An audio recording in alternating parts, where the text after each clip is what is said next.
Hi, everyone. I'm Mohammed El Kebir. I'm an associate professor at the University of Illinois, Urbana-Champaign. And this is going to be a tutorial, so not a research talk. And I want it to be as interactive as possible. So don't wait until the end. Just interrupt me, ask questions. And we're going to be looking at code as well. So let's see if a live demonstration is going to work well or not. So it's about ILPs, integer linear programming. And this is a very busy slide, but what I want to convey here is that a lot of processes in biology are discrete. So mutations happen over time, they are rare, and maybe you want to explain the end result of an evolutionary process with as few changes as possible. Or you have noisy input measurements of strings, and you try to understand what was really there. So a lot of things in biology are discrete, and that's great because it allows you to kind of like formulate biological questions as optimization problems. And I think a lot of us, what we do is, we start out with a biological question, and the main challenge is how do you translate this into a computational problem? And the types of computational problems I am particularly interested in are optimization problems. And typically, when you translate a question into a problem, it's not immediately clear how you do that. So you have to abstract away details. You have to kind of like decide what is important, what's not important. But as soon as you have an optimization problem, so input, output, objective function, constraints, it's typically a new problem. So you have to kind of like study its complexity. Is it easy to solve? Is it hard? You design an algorithm, and then you try it out on data. Like, does it actually make sense or not? So that's kind of like this cycle. And if it doesn't make sense, you have to tweak your problem. I think the main thing that I want to convey is like there's this important separation between problem and algorithm. So it's really important to think about what is it what you want to optimize and state that carefully. And then think about how you want to optimize it. So there's a difference between what and how. And as I mentioned, there's different types of problems. I mentioned this optimization problem. So basically, what we have is we have a problem pi. There's different problem instances, different input. And you can think about solutions to the problem. So let's call this solution set pi of x. So when you have an optimization problem, what you also have is an objective function that gives you a score or assigns a score to each feasible output. And the goal is typically to find something that is optimal, that maximizes or minimizes the objective function. So we're going to be talking about optimization problems here. And I'll also touch upon enumeration problems a little bit. So let's skip ahead. So actually, there's only one other thing I want to mention is often a lot of problems that we look at are not easy problems. They're hard problems, NP-hard problems. And what this actually means informally is it's going to be very unlikely to find a fast algorithm that works, that gives you this solution, an optimal solution guaranteed in polynomial time. And that's where ILPs come in. So I'll build this up a little bit. So we'll start with linear programming, okay? So this is a very math-heavy slide, but just bear with me. So I'll walk you through this. So what we have here is an objective function. So, and in this case, the objective function basically assigns a score given, two variables, x1 and x2, and they have different coefficients assigned to them. So when you look at this, the variables are over here, so x1 and x2. That's basically what we want to find.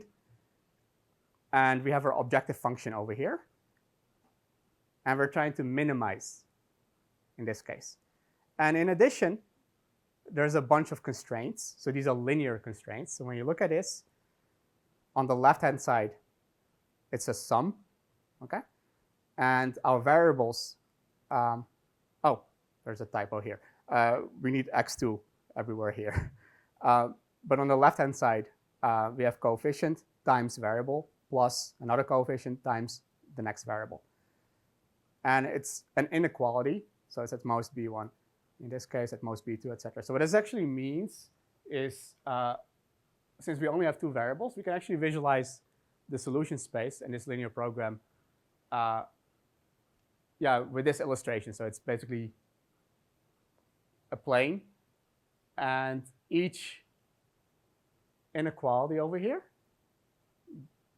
defines a half plane. So it basically bounds the solution space. And in addition, the objective function tells you what the optimization direction is. Okay? So in this case, an optimal solution, or the optimal solution, will be this x star over here. Okay? So a linear program looks like this. So we have linear inequalities, and our variables are continuous. And linear programming is easy. You can solve this in polynomial time. And there's a lot of solvers, commercial solvers, and also open source solvers that work really well. So when we go from linear programming to integer linear programming, there's only one change that we make. So our variables, instead of being continuous, greater or equal to 0, like any fractional value, can be 0.5, 0.2, whatever you want, we require them to be discrete or natural numbers. And as soon as you do that, it becomes really hard. Okay? So here's an illustration. So for instance, the integer points, those are these dots over here. And you can kind of like see that the solution, instead of being like a vertex on a convex hull, it's actually inside the convex hull. And this makes all the difference. So finding a solution or an optimal solution to an ILP, that's actually really hard. And the reason why this is actually very useful to do is there's a lot of really good solvers, commercial solvers, that allow you to solve ILPs. Even though it's a really hard problem, they work well in practice. So there's been a lot of work in that field. And the ability of having integer variables is actually super powerful because you can capture a lot of optimization problems that way. So let's do a little warm-up problem. So actually, I want to jump ahead a little bit. I'm going to do the warm-up problem, and then I'll talk about how the solver works under the hood. So the problem that we're going to look at is maximum clique. So we're given a simple graph, and we're trying to find a subset of the vertices. And those vertices need to form a clique. So a clique is a fully connected subgraph. And the clique that we're interested in, or that we're trying to find, is a clique of maximum size, as many vertices as possible. So for instance, in this graph over here, the largest clique that we can find consists of these three vertices, V1, V3, and V4. So this is a really hard problem. It's an NP-hard problem. And to express this as an ILP, we're actually going to look at a slightly different problem, equivalent problem, independent set. So instead of looking at this graph, we take the complement. So every non-edge becomes an edge, and every edge disappears, right? So the only two non-edges that we had were V2, V3, and V2, V4. So that's what we have over here. And what we're trying to find in this complement graph is a maximum independent set. So an independent set is a collection of the vertices that don't share any edge. So you can kind of like see that V1, V4, and V3, there's no edge between them, and they actually form a clique, right? So there's this one-to-one correspondence between the two problems. And the reason why I want to look at this problem is because it's actually easier to specify an ILP for this problem. So let's think about this. So what are we trying to do in independent set? So we want to maximize the number of vertices that we pick. So we're going to have a 0, 1 variable for each vertex. So there's 4 vertices over here.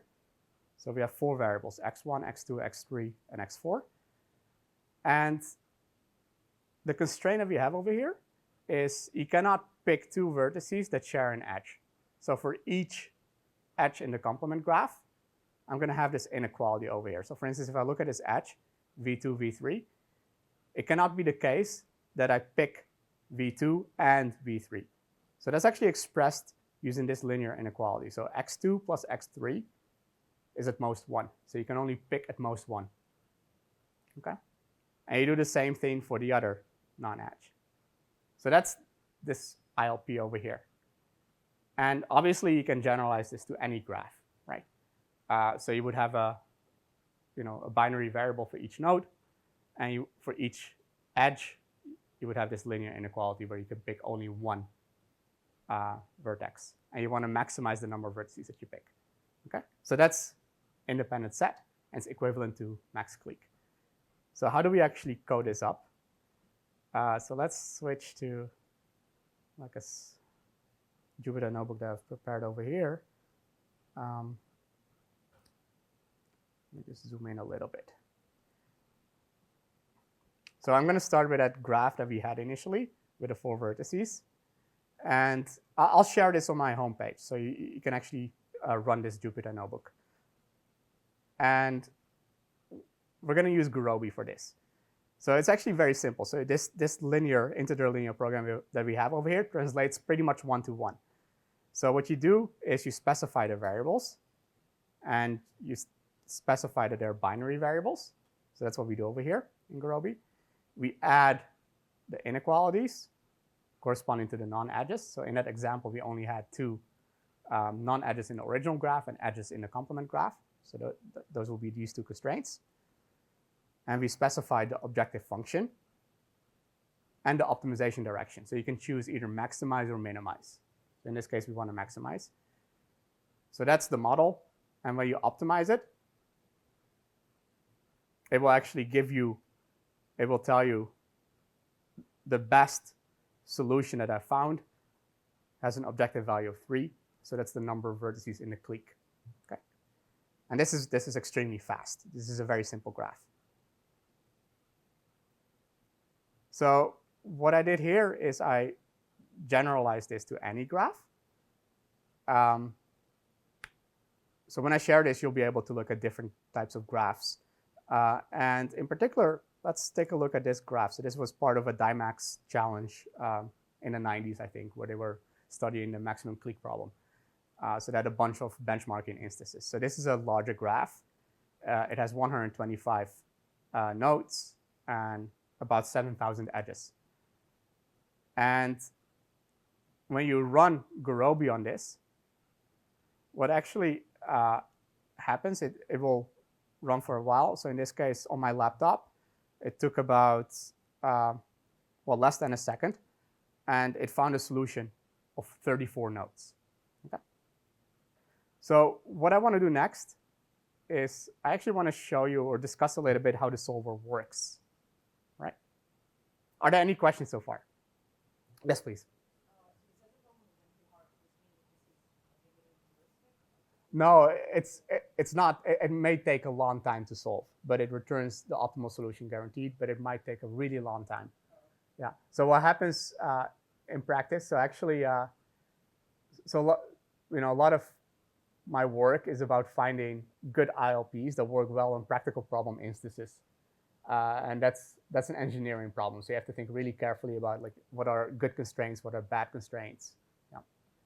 So that's, it's not polynomial time. It takes exponential time. It's a branch and bound process. So actually, that's a good segue into what is actually happening under the hood. So I want to go back to this slide. So when I look at these 2 problems, they're very closely related, right? So the only difference is this constraint over here. So this constraint requires integrality, okay? So let's think about, instead of like integer linear program, let's just simplify it a little bit and only think about binary variables. Yeah? Yeah. What you said just now about finding the right, you answered to her. If you can, at the end, give them a little bit about like strategies. Sure. Yes. Yeah, I'll touch upon that. That's a good point. Yeah. So I'll do that after discussing the solver. So what are good constraints to have, or what are good considerations to keep in mind? So what happens here? So instead of like binary variables, we can relax the problem, and instead of requiring the variables to be either 0 or 1, we can require them to be any value between 0 and 1. right? So you could have 0.5, 0.2, anything goes. So the reason why this is called a relaxation is it basically increases the solution space. So it contains the original set of solutions that are integral, but it allows more. There's more room. So it's called a relaxation. So it contains, the solution space just became larger, right? And in fact, what will happen is instead of returning this solution over here, you'll end up with a fractional solution. Now, the key thing is this LP relaxation is something that can be solved really fast, right? So that's actually what's happening under the hood. So it solves the LP relaxation. And then there's a check that happens, like the solution that I'm getting back, like the values that are assigned to x, are they by any chance integral already? Are they 0, 1 in this case? If they are already 0, 1, then you're done. And the reason why you're done is because this was a relaxation. So it's actually, an easier problem to solve and contains the original solution space. So it actually gives you a lower bound of the solutions. And if it's integral, you already found an optimal solution. If it's not, then you have to branch. So what you'll do in this case, you'll pick a variable, so any of the vertices for max clique, and you're going to look at two subproblems. One subproblem, you basically say that a variable is 1. It's part of a maximum clique. And the other subproblem, you say that a variable is 0. It cannot be part of a maximum clique. And these are two additional problems that you solve. So what happens is you add a new constraint to the problem. So you get two subproblems. In one, the constraint, you assign variable xi to 0. And in the other one, you assign it to 1. And then you solve the two problems again. And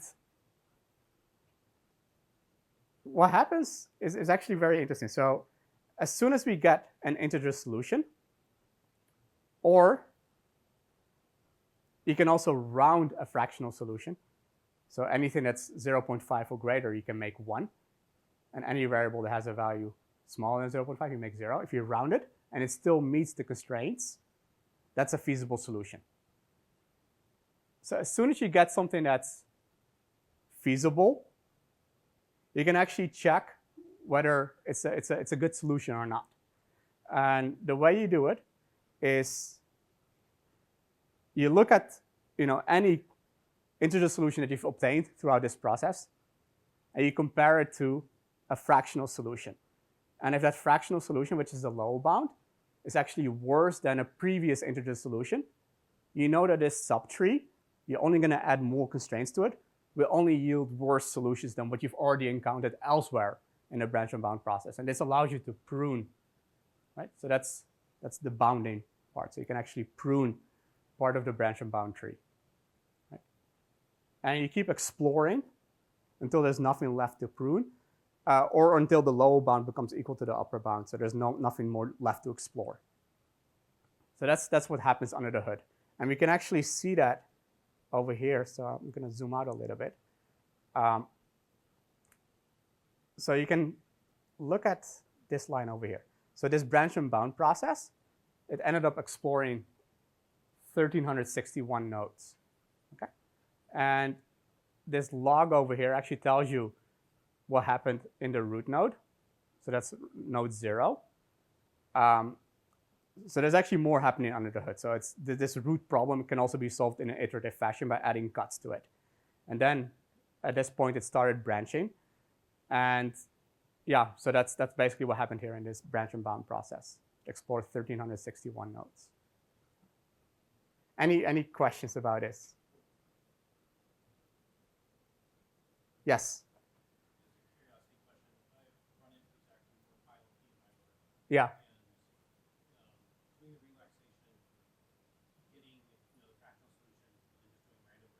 Yeah.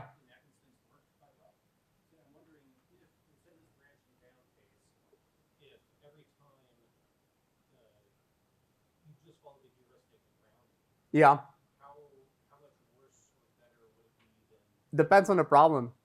Yeah, it depends on the problem. So I think for set cover, it's exactly like you said. For instance, like rounding the LP relaxation is actually the best you can do, like in terms of like approximation. There's nothing better. Like it's going to be log n. But this is really very much problem specific, and this also ties into the question that Sagi was asking, like what is a good ILP formulation? And it actually has to do with like the LP relaxation. How strong is it? So when I look at this node 0, like the original problem, and just relax in integrality, like what is the gap that I get between the LP relaxation and an original solution that is integral? Like what's the worst case gap? So if you can think of constraints that allow the LP relaxation to be stronger, if you can lift your formulation that way, that's actually really good. Yeah, so that's a consideration that works well in practice. And actually, this also, I want to mention a couple other things. So when we think about an ILP, like what are good ILPs, what are bad ILPs? It's hard to tell up front, but you could look at the number of variables and the number of constraints in big O notation, like how do they scale? And for the number of variables, in particular, what you're interested in, especially if it's a mixed integer linear program, is like how many variables are actually integral, right? So if you can keep the variables that are integral as small as possible, that also works really well in practice. Yeah. So, but it cannot come at the expense of a weak LP relaxation. So there's always this trade-off that you have to think of. And it's unfortunate. I have way more slides, but I'm not going to go through them. I think I'll say one other thing. Yeah, I just want to say something about cutting planes real quick. So there's this trade-off between like how strong is the LP relaxation, and you can make your LP relaxation stronger by adding more constraints or different types of constraints. And what happens a lot in practice is that there are constraints that you can add to your problem. There can be too many of them. So if you add all of them, your problem becomes too big, right? So you have too many constraints. It doesn't scale well. Practically. No, even polynomial. Even if it's like polynomial in this case, like in practice, it just takes up too much memory, and solving an LP relaxation is too slow, right? So what you can do in that case is you can actually not specify all the constraints, and you can use something that's called cutting planes. So you solve a problem with not all the constraints specified, and then when you get a solution back, you check if it violates any of the constraints that you did not specify, right? So this is called a cutting plane. So you need a quick algorithm that will tell you, like, oh, this constraint that you did not specify is actually violated. And as soon as you identify such a constraint, you add it back to your program and you solve again, right? So this is actually, it works really well in practice, but this is beyond like a standard ILP formulation. You would actually have to think about cutting planes and how do you separate them quickly.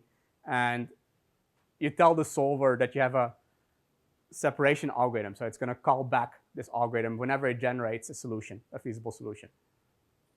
So that's something that works really well in practice. And I'm going to show one illustration.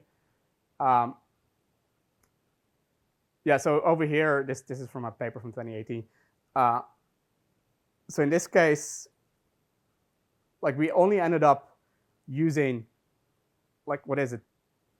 10 to the minus 4% of the total set of constraints that are possible. So if you had specified all of them, you would actually not be able to solve any practical problem instance. But by separating them out on the fly, you can make it work really well. Yeah. So that's another trick you can use. Yeah. Any other questions? I know this is a very high-level overview, but what I hope to convey is, this is a good tool in your toolbox. Also, if you have like a new problem, you don't even know anything about this problem, you're trying to study its hardness, or you're trying to figure out, like, what do solutions look like, it's a good tool to have because you could just specify an ILP pretty easily, and then you could do toy problems and try and figure out what solutions look like. It gives you a lot of insights into hardness, and also maybe you can develop a polynomial time algorithm if you know what optimal solutions look like. So that's a good tool to have. Cool. Other questions?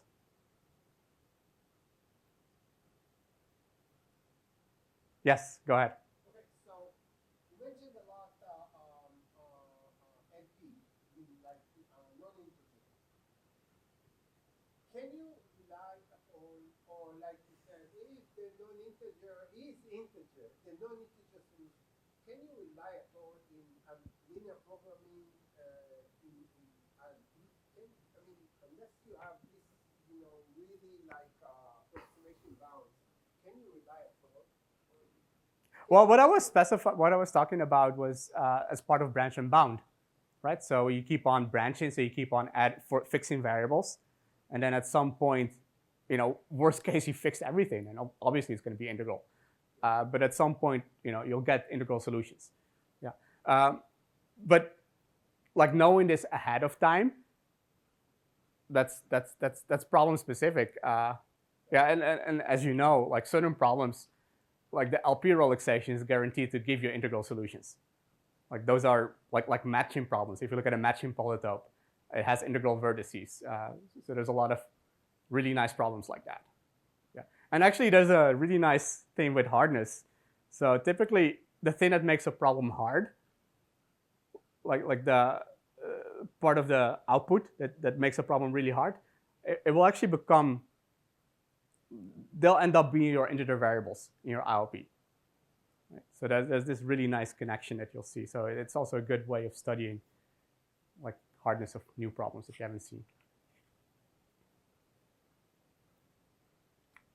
Cool. Oh, go ahead, David.